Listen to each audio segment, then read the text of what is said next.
Welcome back to the channel. Thank you for clicking on my review for the new film Beetlejuice Beetlejuice. Don't say his name 3 times or he'll start coming.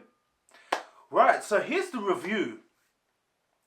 In a nutshell, really good film. Story though, completely convoluted. It goes everywhere. Up, down, left, right, to the undead, to the land of the living. It goes everywhere. But this is what we've got. So we get the backstory of what Beetlejuice has done and in the past for his for the bad girl to come into this world. So she accidentally comes into this world because somebody gets electrocuted, ends up letting her out.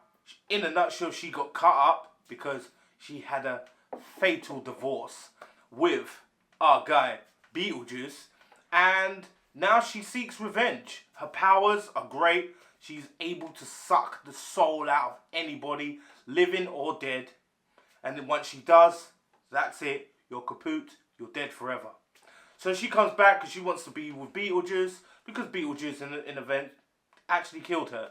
Hence why he wanted to get married to Lydia as a kid when he was younger, because he didn't have a bride. So it ties in the first one quite nicely of what he was doing before even the first film. So in this story, it catches up with him and we have this going on. At the same time, we've got a situation with the land of the living, with Lydia and her family. We've got Jenna Ortega as her daughter, and we see how they've got an estranged situation going because of a passing of her father. But through the story, they eventually get to being a whole family again and not being estranged, because they finally find and do and get commonality with each other and become a family, can become whole. And you see that in a nice way of being reunited to her dead father. But it's got all the quips. It's really funny. It looks good. Very, very Tim Burton-esque. If you was like, okay, cool, I want to see Tim Burton stuff. What's it like? This is a good introduction. This is a good look. And it definitely harpens back to things that he has done in his past.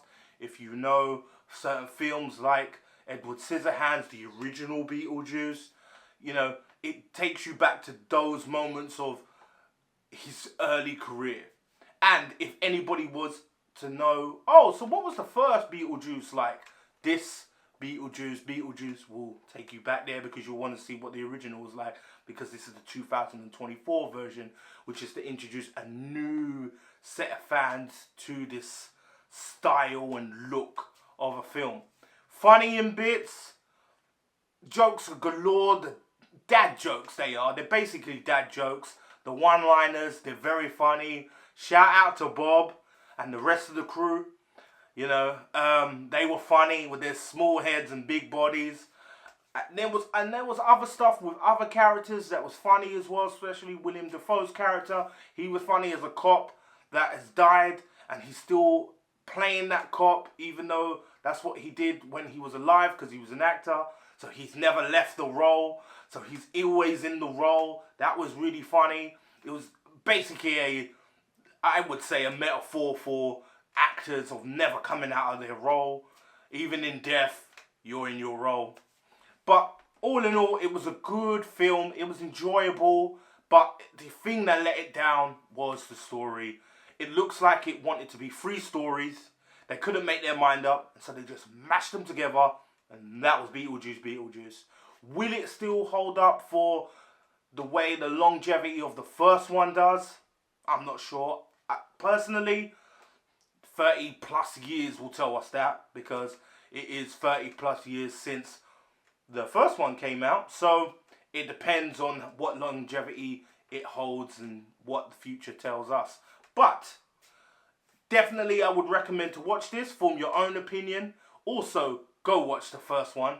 I do own it, so I totally recommend it, but definitely watch the second one as well. And form your own opinion, you know, if it's good, bad, or ugly. All depends on how you feel about the film at the end of the day. But those are my views And that is my reaction. And that is my review over Beetlejuice. But please, comment down below if you liked, disliked, enjoyed the film yourself, noticed anything else that I may have not seen, or even mentioning on this review. Again, comment down below, like and subscribe, and I'll see you next time. Later.